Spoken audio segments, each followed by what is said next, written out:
So hello guys, अभी welcome back. अभी पढ़ेंगे ट्रांसपिरेशन के बारे में। ठीक है, that is transpiration pool, what is transpiration, कैसे होता है, और ये ट्रांसपिरेशन का वैसे कैसे आपका वाटर का मूवमेंट जो होता है ऊपर जाता है जालिम की मदद से। ठीक है, दैट इज ट्रांसपिरेशन पूल, इसके बारे में पढ़ेंगे। सो ट्रांसपिरेशन मतलब क्या, वाटर का लूज हो जाना इन दी फॉर्म ऑफ वेपर। तो कहाँ से लूज होगा? सो स्टोमाटा से। स्टोमाटा कहाँ में प्रेजेंट होता है? तो लीव्स में प्रेजेंट होता है, मेसोफिल सेल ऑफ लीव्स।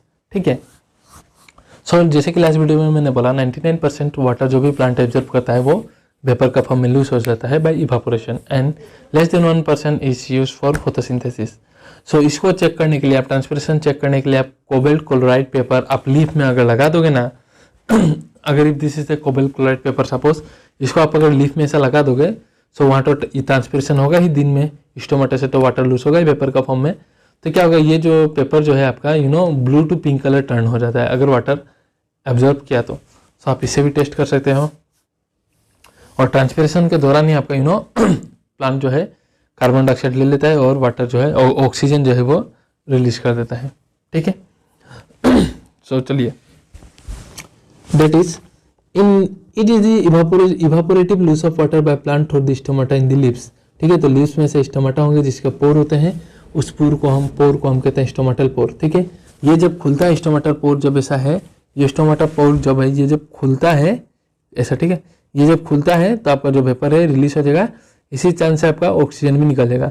और ये जब बंद होता है तो आपका कार्बन डाइऑक्साइड जो है वो अंदर आ जाता है। ठीक है, प्लांट जो लेते हैं और फिर वो कार्बन डाइऑक्साइड फोटोसिंथेसिस के लिए इस्तेमाल होगा। सो देखिए, ऐसा जो स्टोमाटा जो एक खुल रहा है ना, इस तरीके से खुलता है जो स्टोमाटा पोर, ये खुलता है बिकॉज स्टोमाटा का जो बगल में गार्ड सेल है ना, वहाँ में कुछ माइक्रोफाइब्रिल्स रहते हैं, वो उसको रेडिली पुल करते हैं, जिसकी वजह से खुलता है। क्यों खुलता क्यों है? बिकॉज अंदर में स्टोमाटा का अंदर में वाटर जमा होने की वजह से प्रेशर बढ़ जाता है, टर्जिडिटी बढ़ जाता है, और टर्जिडिटी होने की वजह से वो खुलता है। और जैसे वाटर खो दिया, इसका टर्जिडिटी खत्म हो गया तो ये लाइट से अपना ओरिजिनल फॉर्म में आता है, दैट इज क्लोज हो जाता है। सो पढ़ेंगे इसका बारे में ऑलरेडी।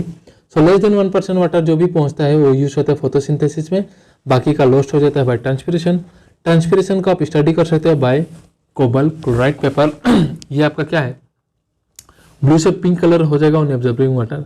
सो लीफ में लगाया हुआ है तो देखिए इसका पेपर का कलर देखिए, इसका मतलब ट्रांसपिरेशन हो रहा है, मतलब वाटर लूज होता है। ठीक है, स्टोमाटा से। तो चलिए तो स्टोमाटा के बारे में पढ़ते हैं। सो स्टोमाटा जो है वो गेलामाल दुकान की तरह है, दिन में खुला रहता है, गेलामाल दुकान रात में बंद। ठीक है, so opening and closing of stomata is due to change in the turgidity of guard cell. So ये जो सेल है बीन शेप के, डाइकोट में जो गार्ड सेल होते हैं वो बीन शेप होते हैं, मोनोकोट में डम्बल शेप होते हैं। इसके ऊपर क्वेश्चन आया हुआ है और इसको मैंने पूरा डिटेल्स में आपका एनाटॉमी में पढ़ा के दे दिया है, प्लेलिस्ट में जाके पूरा वीडियो देख लीजिए। ठीक है, सो ये जो होता है आपका due to the turgidity in the guard cell, the inner wall of the guard cell lining the stomatal aperture is thick. क्या बात बोल रही है? डेट इज ये जो आपका अंदर वाला जो लेयर है जो स्टोमाटल पोर के साथ है वो ठीक होता है, मोटा होता है। क्यों? बिकॉज उसको खुलना है, बंद होना है, तो ऑब्वियसली वो तगड़ा होगा ना, मोटा होता। और बाहर की साइड जो है आउटर लेयर, जो कि मैं अभी यहाँ आपको ब्लू कलर से दिखा देता हूँ, ये तो थिन होता है, ये वाला गार्ड सेल का आउटर लेयर। ठीक है, अंदर वाला लेयर इलास्टिक एंड थिक होता है और आउटर जो वाल होता है वो थिन होता है। When the turgidity of the guard cell, ये गार्ड सेल में अगर टर्जिडिटी इंक्रीज होता है, सो जो outer wall bulge out and pull the inner wall into a crescent shape. जैसे टर्जिडिटी बढ़ता है, ये आउटर की ओर जो वॉल है वो पुल कर देता है और इनर वॉल जो होता है वो बल्ज आउट हो जाता है, तो खुल गया भाई stomata. Now your stomata is open. Okay, और ये ओपनिंग में कौन हेल्प करता है? तो इस ओपनिंग में माइक्रोफाइब्रिल्स हेल्प करते हैं जो गार्ड सेल में आपका रेडियली अरेंज है। सी दिस वन, इस तरीके से रेडियली ओरिएंटेड है। ठीक है, रेडियली अरेंज है। ठीक है, तो आराम से वो पुल करने में हेल्प करता है, खुलने में। ठीक है, सो गार्ड सेल से जैसे वाटर लूज हो गया और आपका टर्जिडिटी लॉस हुआ, ठीक है, तो क्या होगा, आपका वाटर स्टेज कम गया, दैट इज इनर वाल जो होगा वो वापस अपने ओरिजिनल शेप में आ जाएगा, that is stomata will again close. समझ में आ रहा है? Already I have explain. Usually अभी फिर से एनाटॉमी का बात बोल रहा है। यूजुअली डाइकोट लीफ जो होता है उसे हम डोर्सी वेंट्रल लीफ बोलते हैं, और डाइकोट लीफ में आपका लोअर सरफेस जो होता है उसे हम एबाजियल सरफेस कहते हैं। क्या बोलते हैं? एबाजियल सरफेस, एबाजियल याद रखिएगा। और ऊपर वाले को बोलते हैं एडाजियल सरफेस, ये एनाटॉमी में जाके देख लीजिएगा। सो बस बता रहा हूँ, डाइकोट को लीफ हम डोर्सी वेंट्रल लीफ बोलते हैं डाइकोट लीफ में। सो वहाँ स्टोमाटा का नंबर जो होता है वो लोअर सरफेस, ये लीफ है ना, नीचे वाले पार्ट में स्टोमाटा जाता होता है, और नीचे वाले पार्ट को हम बोलते हैं एबाजियल सरफेस। और मोनोकोट में आपका दोनों ऊपर और नीचे दोनों में इक्वली डिस्ट्रीब्यूट होता है आपका स्टोमाटा। सो वही लिखा हुआ है, usually the lower surface of dicot leaf has greater number of stomata, but monocot में इक्वली डिस्ट्रीब्यूटेड होकर रहते हैं, ठीक है। सो मोनोकोट का लीफ को हम आइसोबाइलेटरल लीफ कहते हैं, बिकॉज दोनों साइड सेम है ना, इक्वल स्टोमाटा है, इसलिए आइसो मतलब सेम, आइसोबाइलेटरल लीफ, ठीक है। Now what are the factors that affect your transpiration, transpiration plant का जो ट्रांसपिरेशन है, वाटर लूज है, क्या क्या फैक्टर्स अफेक्ट करते हैं, ठीक है। So there are external factors and your plant factor. External factor बोले तो टेम्परेचर, जितना ज़्यादा टेम्परेचर बढ़ेगा स्टोमाटा का ओपनिंग का जो रेट है वो बढ़ता है। सो जितना ज़्यादा टेम्परेचर थोड़ा ज़्यादा एक लिमिट तक बढ़ते रहेगा तो आपका ट्रांसपिरेशन क्या होगा, इंक्रीज होगा, ठीक है। So transpiration is directly proportional to your, that is temperature is directly proportional to transpiration, and light is also directly proportional to transpiration, ठीक है। And humidity is inversely proportional to transpiration. Transpiration मतलब humidity कम, मतलब water जो loose होगा वो surrounding में कम होगा, ठीक है। क्यों कम होगा, बिकॉज अगर आपका डेट इज ह्यूमिडिटी है, अगर सराउंडिंग में आपका ह्यूमिडिटी है, अगर सराउंडिंग में आपका ह्यूमिडिटी है मतलब वाटर है और लीफ से वाटर है, सो सराउंडिंग का वाटर सरफेस ऑब्वियसली वाटर ज़्यादा होगा, जो भी ह्यूमिडिटी बढ़ गया लीफ से, तो इसके वजह से लीफ का वाटर हमेशा कहाँ से मूव करता है, हायर टू लोअर, पर सराउंडिंग में ऑलरेडी ह्यूमिडिटी ज़्यादा है तो आपका क्यों लूज करेगा, तो ट्रांसपिरेशन का रेट कम हो जाता है। और विंड जितना ही बहाव मारेगा तो कहीं ना कहीं वो हेल्प करेगा स्टोमाटा को खुलने को।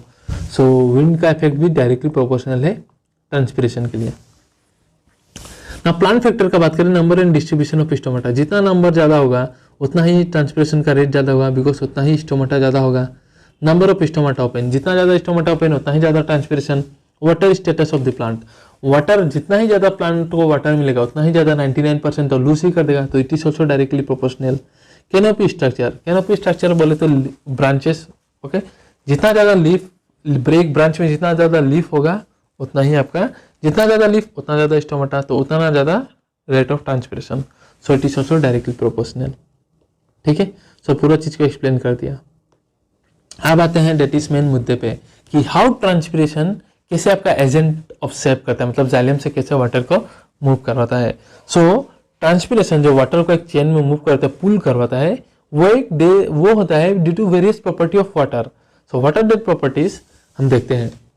सो the transpiration driven agent of sap depends on the following physical properties of water. वह है डेट इज कोहेजन।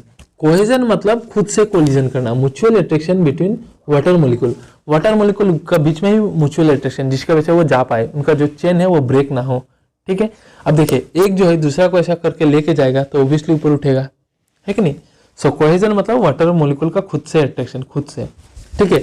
एडिशन मतलब आपका attraction of water molecule to polar surfaces, that is surface of the tracheid element. Xylem में हमको पता है आपका xylem vessel and tracheid है। सो वाटर मॉलिक्यूल वो ट्रैकेड एलिमेंट को पकड़ेगा, ठीक है, उसका भी अट्रैक्शन होगा तो ही तो जा पाएगा, वरना झड़ जाएगा ना वाटर, क्योंकि अगेंस्ट द ग्रेविटी जा रहा है। सो उसमें बहुत सारा इंपॉर्टेंट रोल प्ले करता है। वाटर का कोहेजन प्रॉपर्टी, खुद को पकड़ेंगे, ट्रैकेड सरफेस को पकड़ेंगे, ट्रैकेड एलिमेंट को, ठीक है, ताकि गिर ना पाए।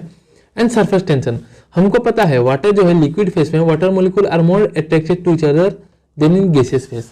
अभी पानी आप वो जैसे सैलून में जो मशीन होता है छर जो आता है वाटर वेपर के फॉर्म में रिलीज होता है, उसमें आपका वाटर मॉलिक्यूल ज़्यादा अच्छे से अट्रैक्टेड रहेंगे ना, एक लिक्विड फेस में रहेंगे, ऑब्वियसली लिक्विड फेस में, तो उसके वजह से क्या होता है, उसे हम बोलते हैं सरफेस टेंशन वाटर का, ठीक है।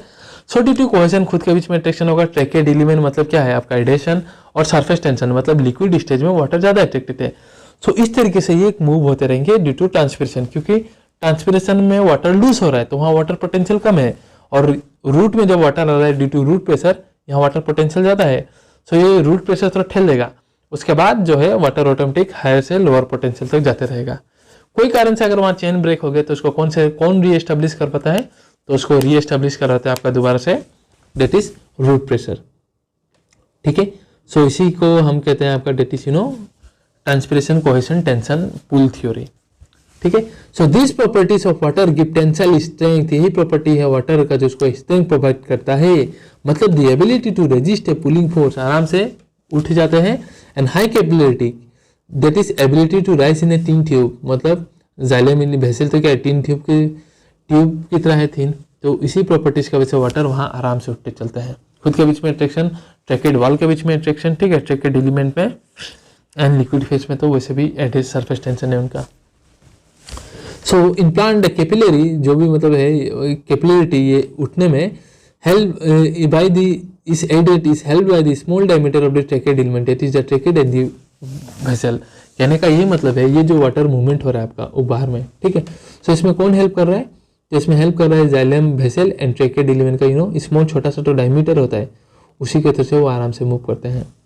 सो देखिए कोहेसन मतलब खुद के बीच में अट्रैक्शन, एडेशन मतलब ये देखिए ट्रैकेड वॉल में चिपक के जा रहा है, ठीक है, और लिक्विड फेज में तो वैसे भी एक साथ ज़्यादा अट्रैक्टेड रहते हैं।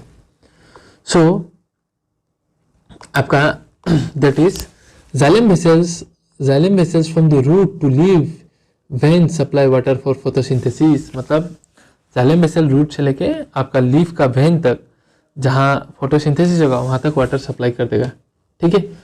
So there is a continuous thin film of water over the cell, so the water evaporates through the stomata. Waters देखिए क्यों होता है कि मतलब एक कंटिन्यूस वाटर का पूल हो रहा है over the cell. So as water evaporate, जैसे ही वाटर इवापोरेट होता है स्टोमाटा से, waters pull into the leaf from the xylem, because अब लीफ में वाटर पोटेंशियल कम हो गया, जाइलम में ज्यादा है, सो हायर से लोअर में चला गया, ठीक है। In atmosphere the concentration of water vapour is lower than in the sub stomatal cavity and intercellular space. This also help water to diffuse into the surrounding air. This create a pool. That is surrounding में obviously water कम है, leaf में ज़्यादा है, ठीक है, stomata में, सो उसके वजह से भी स्टोमाटा में ज़्यादा है, बाहर में कम है, तो हायर से लोअर में गया, सो इससे इसके वजह से भी ट्रांसपिरेशन पूल क्रिएट होता है, ठीक है। और ये ट्रांसपिरेशन का जो पूल क्रिएट होता है इसकी वजह से आपका वाटर कम से कम अराउंड 130 मीटर हाई ऊपर तक जा सकता है, ठीक है। इतना सफिशिएंट प्रेशर ट्रांसपिरेशन पूल कब से क्रिएट हो जाता है कि 130 मीटर का भी अगर प्लांट हो तो वहां तक वाटर आराम से मतलब जा सकता है, आराम से उसके वाटर जाइलम कॉलम से आराम से लाहे, ठीक है। So this was all about this. I hope आपको transpiration pull and all the concept why water moves, transpiration pull क्या है, क्यों वाटर क्यों मूव करता है, water the physical properties of water, water the factors affecting transpiration clear हो। अच्छा लगा तो शेयर सब्सक्राइब लाइक कीजिए और कुछ क्वेश्चंस करते हैं, चलिए let's do some questions. So the question is exchange of carbon dioxide and oxygen takes place through obviously stomata, ठीक है। Transpiration occurs from, transpiration leaf से भी होता है, ट्रांसपिरेशन मतलब कि आपका वेपर के फॉर्म में वाटर का लूज होना, सो वो लीव्स में भी होता है, और जितना भी एरियल पार्ट है आप थोड़ा एनाटॉमी में आपने पढ़े होंगे लेंटिसेल्स, ठीक है, लेंटिसेल्स मतलब एक्सटर्नल ओपनिंग जो होता है आउटर एपिडर्मिस का बर्क में जो छेद दिखाई देते हैं, उससे भी आपका ट्रांसपिरेशन होता है, मतलब वाटर लूज होता है। So transpiration occurs from all aerial part, ठीक है। Guard cells differ from epidermal cell, epidermal cell और गट सेल में क्या डिफरेंस है, तो गट सेल्स में आपका क्लोरोप्लास्ट भी प्रेजेंट होता है, ऑलरेडी इसके बारे में हमने एनाटॉमी में डिस्कस किया, ठीक है। So little amount of chloroplast is present in guard cell. Cohesion tension transpiration pull is propose by, ये एक्चुअली बुक में नहीं है पर याद रखिएगा, डिजो नाम के साइंटिस्ट थे, उन्होंने प्रपोज किया था, ठीक है। Guttation is mainly due to root pressure, already हमने देख लिया। Lower surface of leaf contain more number of stomata in, lower surface more stomata मतलब डोर्सीवेंट्रल लीफ, मतलब डोर्सीवेंट्रल लीफ मतलब डाइकोट का बात कर रहा है। आइसोबाइलेटरल लीफ किस में होता है आपका, आइसोबाइलेटरल लीफ आपका होता है मोनोकोट, सो मोनोकोटिलेडन्स का लीफ को बोलते हैं आइसोबाइलेटरल, डाइकोटिलेडन्स प्लांट का लीफ को बोलते हैं हम डोर्सीवेंट्रल लीफ, ठीक है।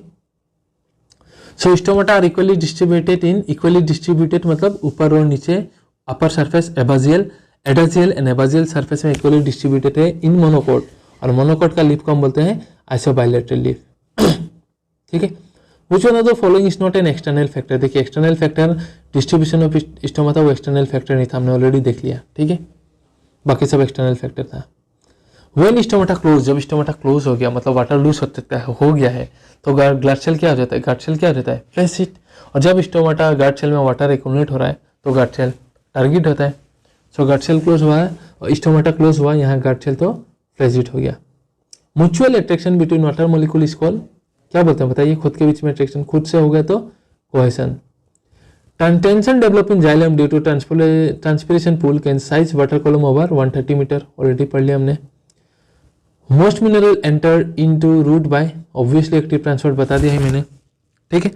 Transport protein are embedded in. Transport protein कहाँ होते हैं? ऑब्वियसली प्लाज्मा मेम्ब्रेन में. इसके बारे में तो आखिरी लेक्चर्स में ही हमने पढ़ लिया था. ठीक है. सो बाकी का पार्ट नेक्स्ट वीडियो में आपको समझ में आएगा आराम से. सो अच्छा लगा तो लाइक शेयर सब्सक्राइब अपने दोस्तों के साथ शेयर कीजिए एंड अगले वीडियो के लिए इंतजार कीजिए. So thank you very much guys.